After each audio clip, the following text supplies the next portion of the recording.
조선시대에 물은 하늘이 내린 것이었습니다. 논에 물을 대는 저수지, 제어는 나라가 관리하는 공공의 것이었습니다. 누구 한 사람의 것이 아니었습니다. 그런데 어떤 고을에서는 그 물이 막혔습니다. 하늘이 내린 물이 힘있는 자의 손 안에서 멈췄습니다. 그리고 그 아래 논들은 천천히 말라갔습니다. 전라도 어느 고을에 덕칠이라는 농부가 살았습니다. 41. 아내와 두 아들이 있었습니다. 대대로 재현 아래 논을 붙여온 집안이었습니다. 할아버지가 그 논에서 벼를 심었고 아버지가 그 논에서 벼를 거뒀고 덕칠이 그 논에서 두 아들을 키웠습니다. 넓지 않았습니다. 하지만 봄에 물만 제때 들어오면 가을에 먹을 것은 있었습니다. 그것으로 3대가 살았습니다. 봄이 되면 덕칠은 제일 먼저 재현을 올려다봤습니다. 물이 차 있는지 확인했습니다. 물이 있으면 그의 농사는 시작할 수 있었습니다. 그런데 그의 봄 수문 앞에 사람이 막아섰습니다. 박찬봉 댁 머슴이었습니다. 이 재현은 박찬봉 어른 땅이요. 물을 쓰려면 물세를 내시오. 덕칠은 귀를 의심했습니다. 재현은 나라 것이었습니다. 법전에도 그렇게 나와 있었습니다. 덕칠의 아버지도 알았고 할아버지도 알았습니다. 재현은 고을 사람 모두의 것이었습니다. 하지만 박찬봉은 지난 겨울 관아서리와 짜고 재현 주변 땅을 자기 명의로 바꿔놓았습니다. 그리고 재현도 자기 것이라고 주장하기 시작했습니다. 물세를 내지 않으면 수문을 열지 않겠다고 했습니다. 덕칠만이 아니었습니다. 재현 아래 논을 붙이는 농가가 23집이었습니다. 23집 모두 물세 고지서를 받았습니다. 어떤 집은 이미 냈습니다. 모를 심는 시기를 놓칠 수 없었으니까요. 하지만 덕칠은 머뭇거렸습니다. 물세를 한번 내면 이 재현이 박찬봉 것이라는 걸 인정하는 꼴이었습니다. 내년에는 2배가 될 것이고 그 다음 해에는 3배가 될 것이었습니다. 그렇게 되면 이 땅에서 농사를 지어봤자 남는 것이 없었습니다. 덕칠은 관아로 찾아갔습니다. 현감은 서류를 잠깐 들여다보더니 말했습니다.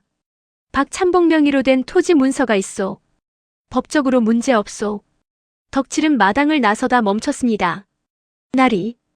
그 문서가 작년 겨울에 갑자기 생긴 것입니다. 수십 년간 관유지였던 곳이 하룻밤에 어떻게 사유지가 됩니까? 현감은 이미 다른 서류를 들여다보고 있었습니다. 덕칠은 관아 마당을 나왔습니다. 하늘을 올려다봤습니다. 구름 한 점 없었습니다. 비도 오지 않았습니다.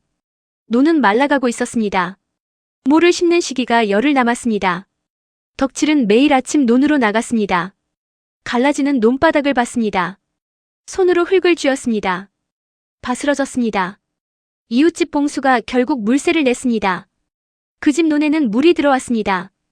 덕칠의 논만 마른 채였습니다. 아내가 말했습니다. 여보, 그냥 냅시다. 올해 농사를 망치면 겨울을 어떻게 납니까? 덕칠은 아무 말도 하지 않았습니다. 그날 밤 두 아들이 잠든 뒤 덕칠은 혼자 마루에 앉았습니다. 할아버지가 처음 그 논에 물꼬를 텄을 때 어떤 마음이었을까 생각했습니다. 대대로 붙여온 땅이었습니다. 대대로 받아온 물이었습니다. 그것을 지금 한 사람이 맡고 있었습니다. 덕칠은 일어나지 않고 오래도록 앉아 있었습니다. 그날 저녁 고을 어기주막에 나그네 한 사람이 들어섰습니다. 낡은 회색 도포에 삿갓을 쓴 어디서 왔는지 알 수 없는 사람이었습니다. 허름했지만 눈빛만은 달랐습니다. 막걸리 한 사발을 시켜놓고 조용히 앉아 있었습니다. 주막 주인이 사정을 쏟아냈습니다. 재현 이야기, 박찬봉 이야기, 23집 이야기, 덕칠이 혼자 버티고 있다는 이야기. 나그네는 술잔을 내려놓았습니다. 재현이 원래 관유지였다는 기록이 어디에 남아있소? 주막 주인이 말했습니다. 예전 면단위 재현 관리대장이 있었습니다. 어디 있는지는 모르겠지만 나그네는 고개를 끄덕였습니다. 그날 밤 나그네는 덕칠의 집을 찾아갔습니다. 덕칠은 마루에 앉아있다가 인기척에 일어섰습니다. 박찬봉 사람이 또 왔나 싶었습니다. 나는 박찬봉 사람이 아니요. 지나가는 사람이요. 처음 수문이 막힌 날부터 지금까지 다 말해줄 수 있소? 덕칠은 문틈으로 나그네를 봤습니다. 눈빛이 달랐습니다. 천천히 문을 열었습니다. 그리고 처음부터 끝까지 다 말했습니다. 나그네는 끄덕이며 들었습니다. 그리고 말했습니다. 닷새만 버티시오. 논을 지키시오. 닷새 뒤 아침 관아 마당이 발칵 뒤집혔습니다. 암행어사 출두야. 마당 가운데 그 나그네가 서 있었습니다. 회색 도포는 그대로였습니다. 어사는 탁자 위에 두 개의 문서를 나란히 펼쳤습니다. 하나는 수십 년 된 재헌관리대장이었습니다. 관유지라고 명확히 적혀 있었습니다. 하나는 박찬봉의 토지 문서였습니다. 작년 겨울에 작성된 것이었습니다. 수십 년간 관유지로 관리된 재헌이 작년 겨울 하룻밤에 사유지로 바뀌었소. 어떤 절차를 밟았소? 박찬봉은 아무 말도 하지 못했습니다. 절차가 없었소. 관아 서리와 짜고 문서를 위조한 것이오. 어사는 문서를 덮었습니다. 하늘이 내린 물을 막는 자는 하늘을 거스르는 것이다. 그 자리에서 박찬봉과 서리는 포박되었습니다. 토지 문서는 무효화되었습니다. 재헌은 관유지로 즉시 환원되었습니다. 수문은 그날로 열리도록 명령이 내려졌습니다. 덕칠은 소식을 듣고 논으로 달려갔습니다.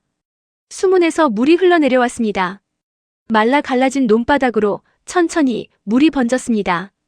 할아버지 때부터 받아온 물이었습니다. 덕칠은 논두렁에 주저앉았습니다. 아내가 옆에 왔습니다. 두 아들도 달려왔습니다. 아무도 말하지 않았습니다. 그냥 물이 들어오는 것을 봤습니다. 그 나그네를 찾고 싶었습니다.